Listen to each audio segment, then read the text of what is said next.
এবার ইসরায়েলে 230টি প্রজেক্টাইল নিক্ষেপ হিজবুল্লাহর।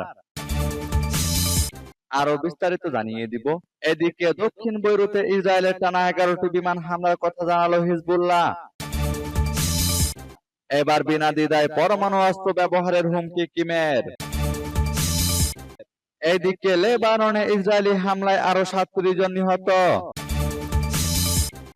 আরো জানিয়ে দিব, এবার লেবাননে ইসরায়েলি হামলায় মার্কিন নাগরিক নিহত। এদিকে পশ্চিম তীরে শরণার্থী শিবিরে ইসরায়েলি হামলা, নিহত অন্তত 18 জন। এবার ইসরায়েলি বিমান হামলায় বৈরুতে ব্যাপক বিস্ফোরণ। এবং সর্বশেষে জানিয়ে দিব, এদিকে সর্বাত্মক যুদ্ধে প্রস্তুত ইরান দাবি রিপোর্টে। শুনছিলেন সংবাদ শিরোনাম, এখন বিস্তারিত। তবে তার আগে অনুরোধ থাকবে, এই ভিডিওতে একটি লাইক দিন এবং কমেন্টস করে জানিয়ে দিন আপনি কোন জেলা থেকে বা কোথায় থেকে আমাদের সাথে যুক্ত রয়েছেন। এবং সংবাদের সর্বশেষ গুরুত্বপূর্ণ আপডেট পেতে চ্যানেলটি সাবস্ক্রাইব করে আমাদের সঙ্গে থাকুন। এবার ইসরায়েলে 230টি প্রজেক্টাইল নিক্ষেপ হিজবুল্লাহর। ইসরায়েলি ভূখণ্ডে বৃহস্পতিবার লেবানন থেকে আনুমানিক 230টি প্রজেক্টাইল নিক্ষেপ করেছে ইরান সমর্থিত সশস্ত্র গোষ্ঠী হিজবুল্লাহ, এমনই অভিযোগ করেছে ইসরায়েল। শুক্রবার সিএনএন এর লাইভ প্রতিবেদনে এই তথ্য জানানো হয়েছে। অন্যদিকে হিজবুল্লাহ দাবি করেছে, দিনভর ইসরায়েলে তারা 32টি ভিন্ন ধরনের হামলা চালিয়েছে। এছাড়া ইরানের আরো একটি ছায়া মিলিশিয়া বাহিনী ইসরায়েলের দক্ষিণ অঞ্চলে হামলার দাবি করেছে। তবে এইসব হামলায় ইসরায়েলে কি পরিমাণ হতাহত বা ক্ষয়ক্ষতি হয়েছে সেই সম্পর্কে বিস্তারিত কিছু জানা যায়নি। হিজবুল্লাহ প্রধান হামাস প্রধানকে হত্যা ও লেবাননে অতর্কিত হামলার জবাবে গত মঙ্গলবার ইসরায়েলকে লক্ষ্য করে 180টি ক্ষেপণাস্ত্র ছুড়ে ইরান। ইরানের দাবি, তাদের ছোড়া ক্ষেপণাস্ত্রের 80% ইসরায়েলে আঘাত হেনেছে। তবে এসব হামলায় কোনো হতাহতের ঘটনা ঘটেনি বলে দাবি ইসরায়েলের। ইরানের এই হামলার কড়া জবাব দেওয়ার হুঁশিয়ারি বার্তা দিয়েছে ইসরায়েলি প্রধানমন্ত্রী বেনিয়ামিন নেতানিয়াহু। বিবিসির প্রতিবেদনে বলা হয়েছে, এই মুহূর্তে মধ্যপ্রাচ্য বিপজ্জনক মুহূর্তে। এদিকে দক্ষিণ বৈরুতে ইসরায়েলের টানা 11টি বিমান হামলার কথা জানালো হিজবুল্লাহ। ইসরায়েল গতকাল বৃহস্পতিবার লেবাননের দক্ষিণ বৈরুতে টানা 11টি বিমান হামলা চালিয়েছে। হিজবুল্লাহ সংশ্লিষ্ট একটি সূত্র এ তথ্য জানায়। ইসরায়েল গত সপ্তাহে লেবাননে স্থল অভিযান শুরু করে। এরপর থেকে এ পর্যন্ত এটি সবচেয়ে ভয়াবহ হামলা বলেও দাবি করেছে সূত্রটি। দক্ষিণ বৈরুত হিজবুল্লাহর শক্তিশালী ঘাঁটি হিসেবে পরিচিত। লেবাননের রাজধানী বৈরুত ও দূরবর্তী এলাকায় অবস্থানরত এএফপির প্রতিনিধিরা বিস্ফোরণের বিকট আওয়াজ শুনতে পান। এসব শব্দ আসছিল বৈরুতের দক্ষিণ উপকণ্ঠ থেকে। ইসরায়েলের সামরিক বাহিনী হাদাত অঞ্চলের বাসিন্দাদের এলাকা খালি করার নির্দেশ দেওয়ার পর এই হামলার ঘটনা ঘটল। পরিচয় গোপন রাখার শর্তে হিজবুল্লাহর সূত্রটি বলেছে, দক্ষিণ অঞ্চলের উপকণ্ঠে 11 বার ধারাবাহিকভাবে বিমান হামলা চালিয়েছে ইসরায়েল।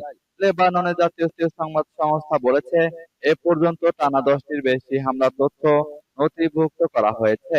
লেবাননে ইসরায়েলের যুদ্ধ শুরুর পর এটি অন্যতম শক্তিশালী অভিযান। বৈরুতের বাইরে পাহাড়ি অঞ্চলগুলোতেও এ হামলার প্রভাব পড়েছে। এবার বিনা দ্বিধায় পরমাণু অস্ত্র ব্যবহারের হুমকি কিমের। পিয়ংইয়ং এর ভূখণ্ডে দক্ষিণ কোরিয়া এবং তার মিত্র যুক্তরাষ্ট্র আক্রমণ করলে উত্তর কোরীয় বাহিনী বিনা দ্বিধায় পারমাণবিক অস্ত্র ব্যবহার করবে বলে হুমকি দিয়েছেন দেশটির নেতা কিম জং উন। উত্তর কোরিয়ার রাষ্ট্রীয় সংবাদ মাধ্যম শুক্রবার এক খবর প্রকাশ করেছে বলে জানিয়েছে এনডিটিভি। কিমকে উদ্ধৃত করে বার্তা সংস্থা কেসিএনএ বলেছে, শত্রুরা যদি আমাদের সার্বভৌমত্বে আঘাত করে, সশস্ত্র বাহিনী ব্যবহার করার চেষ্টা করে, আমরা পারমাণবিক অস্ত্র সহ সব আক্রমণাত্মক শক্তি বিনা দ্বিধায় ব্যবহার করব। কেসিএনএ জানিয়েছে, কিম বুধবার পিয়ংইয়ং এর পশ্চিমে একটি বিশেষ বাহিনীর সামরিক প্রশিক্ষণ ঘাঁটি পরিদর্শনের সময় এসব কথা বলেন। এ সপ্তাহের শুরুতে দক্ষিণ কোরিয়া একটি সামরিক কুচকাওয়াজ করার পর কিমের মন্তব্য সামনে এলো। এই আয়োজনে পিয়ংইয়ং পারমাণবিক অস্ত্র ব্যবহার করলে উত্তর কোরিয়ার শাসনের অবসান হবে বলে হুমকি দিয়েছিলেন দক্ষিণ কোরিয়ার প্রেসিডেন্ট ইওন সুক ইওল। তিনি বলেছিলেন, উত্তর কোরিয়া যদি পারমাণবিক অস্ত্র ব্যবহার করার চেষ্টা করে, তাহলে তারা আমাদের সামরিক বাহিনী, মার্কিন যুক্তরাষ্ট্র এবং কোরিয়া জোটে দৃঢ় ও অপ্রতিরোধ প্রক্রিয়ার মুখোমুখি হবে। এই মন্তব্যের জবাবে কিম জং উন দক্ষিণ কোরিয়ার নেতাকে পুতুল এবং একজন অস্বাভাবিক মানুষ বলে উল্লেখ করেছেন বলে জানিয়েছে কেসিএনএ। এদিকে লেবাননে ইসরায়েলি হামলায় আরো 37 জন নিহত। লেবাননে হামলা অব্যাহত রেখেছে ইসরায়েলি বাহিনী। রাতভর শক্তিশালী বিস্ফোরণে কেঁপে উঠেছে বৈরুত। দেশটির স্বাস্থ্য মন্ত্রণালয় জানিয়েছে গত 24 ঘন্টায় সারা দেশে বোমা হামলায় আরো 37 জন নিহত হয়েছে এবং আহত হয়েছে আরো 1.5 শতাধিক মানুষ। খবর আল জাজিরার। গত 24 ঘন্টায় 20টির মতো হামলার ঘটনা ঘটেছে। এর মধ্যে 11টি হয়েছে বৈরুতের দক্ষিণ শহরতলিতে। লেবাননের বিভিন্ন স্থানে ব্যাপক হামলা চালাচ্ছে ইসরায়েলি বাহিনী। এক প্রতিবেদনে জানানো হয়েছে, ইসরায়েলি সৈন্যরা বাংকার বাস্টিং বোমা দিয়ে হামলা চালাচ্ছে। এগুলো খুব গভীর পর্যন্ত পৌঁছাতে পারে, এমনকি সুড়ঙ্গেও আঘাত হানতে সক্ষম। এ ধরনের বোমা একটি ভবনকে পুরোপুরি মাটির সঙ্গে মিশিয়ে দিতে পারে। বেশিরভাগ হামলার ঘটনা ঘটেছে দাহিয়ে এলাকায়। ইসরায়েল গণমাধ্যমের খবরে বলা হয়েছে, হিজবুল্লাহ নেতা হাসেম সাফিউদ্দিনকে হত্যার উদ্দেশ্যেই এসব হামলা চালানো হয়েছে। ধারণা করা হচ্ছে পরবর্তী হিজবুল্লাহ প্রধান হতে যাচ্ছেন হাসেম সাফিউদ্দিন। তিনি বর্তমানে হিজবুল্লাহর শীর্ষ নেতা হিসেবে কাজ করছেন। এবার লেবাননে ইসরায়েলি হামলায় মার্কিন নাগরিক নিহত। ইসরায়েলের বিমান হামলায় লেবাননে যুক্তরাষ্ট্রের এক নাগরিক নিহত হয়েছেন। ওই ব্যক্তির নাম কামেল আহমদ জাওয়াদ। তিনি মিশিগানের ডিয়ারবর্নের বাসিন্দা ছিলেন। তার মেয়ে, বন্ধু ও নির্বাচনী এলাকার প্রতিনিধিত্বকারী মার্কিন কংগ্রেসম্যানের বরাতে এ তথ্য জানা গেছে। খবর রয়টার্সের। বুধবার ডেমোক্রেটিক ইউএস রিপ্রেজেন্টেটিভ রাশিদা তালাইবের কার্যালয় জানায়, জাওয়াদ প্যালেস্টাইন আমেরিকান কংগ্রেসম্যানের নির্বাচনী এলাকার একজন প্রতিনিধি এবং মার্কিন নাগরিক। তার মেয়ে নাদিন জাওয়াদ এক বিবৃতিতে জানান, তার বাবা মঙ্গলবার লেবাননে নিরীহদের জীবন বাঁচানোর চেষ্টাকালে নিহত হয়েছেন। তিনি বয়স্ক এবং প্রতিবন্ধীদের সাহায্যের জন্য একটি হাসপাতালের কাছে থাকতে চেয়েছিলেন। গতকাল হোয়াইট হাউসে এক মুখপাত্র পৃথক বিবৃতিতে বলেন, জাওয়াদের মৃত্যুতে আমরা গভীরভাবে শোকাহত। তার পরিবার ও বন্ধুদের জন্য আমাদের গভীর সমবেদনা। লেবাননের অনেক বেসামরিক নাগরিকের মতো তার মৃত্যুর ঘটনাও দুঃখজনক। এদিকে পশ্চিম তীরে শরণার্থী শিবিরে ইসরায়েলি হামলা, নিহত অন্তত 18 জন। অধিকৃত পশ্চিম তীরে তুলকারেমে শরণার্থী শিবিরে বিমান হামলা চালিয়েছে ইসরায়েলি বাহিনী। এতে অন্তত 18 জন নিহত হয়েছে। ফিলিস্তিনের স্বাস্থ্য মন্ত্রণালয় এ তথ্য জানিয়েছে। খবর আল জাজিরার। ইসরায়েলি বাহিনীর পক্ষ থেকে বলা হয়েছে, বৃহস্পতিবার ইন্টারনাল সিকিউরিটি সার্ভিসের সমন্বয়ে যুদ্ধ বিমান দিয়ে এই হামলা চালানো হয়েছে। এক বিবৃতিতে পরবর্তীতে ইসরায়েল দাবি করেছে, তুলকারেমে হামাসের প্রধান অবকাঠামো লক্ষ্যবস্তু করা হয়। তবে ইসরায়েলের এমন দাবির বিষয়ে তাৎক্ষণিক কোনো মন্তব্য করেনি হামাস। ক্যাম্পের একজন কর্মকর্তা বার্তা সংস্থা এএফপি কে বলেছেন, F-16 যুদ্ধ বিমান দিয়ে এই হামলা চালানো হয়েছে। হামলার পর এলাকাটি ধ্বংসাবশেষের বিশাল স্তূপে পূর্ণ হয়েছে এবং আগুন ছড়িয়ে পড়ে। 2023 সালের অক্টোবর থেকে গাজায় হামাস ও ইসরায়েলের মধ্যে যুদ্ধ শুরুর পর থেকে পশ্চিম তীরেও হামলার পরিমাণ বাড়িয়েছে ইসরায়েলি বাহিনী।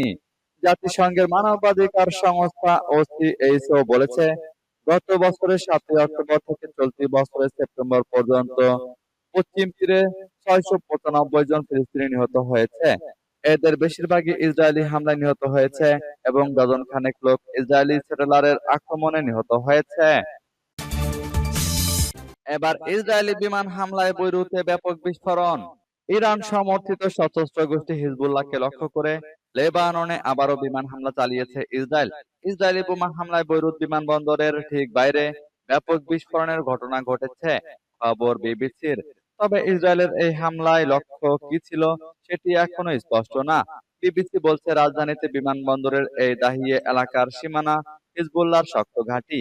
অন্যদিকে হিজবুল্লাহর বিরুদ্ধে চালানো আক্রমণে লেবাননের দক্ষিণে দেশটির 2 সেনা নিহত হয়েছে বলে জানিয়েছে লেবাননের সেনাবাহিনী। আরো 20টি শহর ও গ্রামকে খালি করার নির্দেশও দিয়েছে ইসরায়েল। ইসরায়েলি সামরিক বাহিনী এ নিয়ে কোনো মন্তব্য করেনি, তবে জানিয়েছে যে তাদের সেনারা সীমান্তের কাছে হিজবুল্লাহ যোদ্ধাদের হত্যা করেছে। হিজবুল্লাহ বলছে, তারা সীমান্তের 2 দিক থেকে ইসরায়েলি সেনাদের নিশানা করেছে। আক্রমণের তৃতীয় দিন বৃহস্পতিবার মাত্র কয়েক ঘন্টার ব্যবধানে লেবানিজ সেনাবাহিনীর সৈন্যদের উপর এই প্রাণঘাতী হামলা চালানো হয়। দেশটির সেনাবাহিনী বলেছে, তাইবে গ্রামে লেবানিজ রেড ক্রসের সঙ্গে উচ্ছেদ ও উদ্ধার অভিযান চলাকালীন ইসরায়েলি শত্রুর আগ্রাসনের ফলে প্রথম ঘটনায় একজন সৈন্য নিহত এবং অন্য একজন আহত হয়। এদিকে সর্বাত্মক যুদ্ধে প্রস্তুত ইরান দাবি রিপোর্টে। ইসরায়েলের একের পর এক আক্রমণে থমথমে মধ্যপ্রাচ্য পরিস্থিতি। বছরের পর বছর ধরে ইসরায়েল এবং ইরান সরাসরি সংঘর্ষ এড়িয়ে গেছে। ইসরায়েল গোপনে তেহরানের ক্ষতি করেছে। ইরানি কর্মকর্তারা ইসরায়েলি গুপ্ত হত্যার শিকার হয়েছেন। তবে এবারের হামলায় পাল্টা আক্রমণে ইসরায়েলেও 180টি ক্ষেপণাস্ত্র হামলা চালিয়েছে ইরান। ফলে অস্থিতিশীল হয়ে উঠেছে মধ্যপ্রাচ্যের পরিস্থিতি। আসলেই কি ইসরায়েল ইরানের সঙ্গে সর্বাত্মক যুদ্ধের ঝুঁকি নিতে প্রস্তুত? বৃহস্পতিবার মার্কিন সংবাদ মাধ্যম দ্য নিউ ইয়র্ক টাইমস এক বিশেষ প্রতিবেদন প্রকাশ করেছে। প্রতিবেদনে বলা হয়েছে, ইসরায়েল যখন ইরানের সবচেয়ে শক্তিশালী মিত্র হিজবুল্লাহ স্থাপনা লক্ষ্য করে লেবাননে আক্রমণ চালায়, তখন ইসরায়েলের উপর 6 মাসের মধ্যে দ্বিতীয় বৃহত্তম ক্ষেপণাস্ত্র হামলা চালায় ইরান। এর প্রতিক্রিয়ায় ইসরায়েল ইরানের উপর সরাসরি এবং আরো বেশি শক্তিশালী আক্রমণ চালাতে প্রস্তুত বলেই মনে হচ্ছে। আবার ইরানও হুঁশিয়ারি দিয়েছে, ইসরায়েল আঘাত হানলে তারাও চুপ থাকবে না।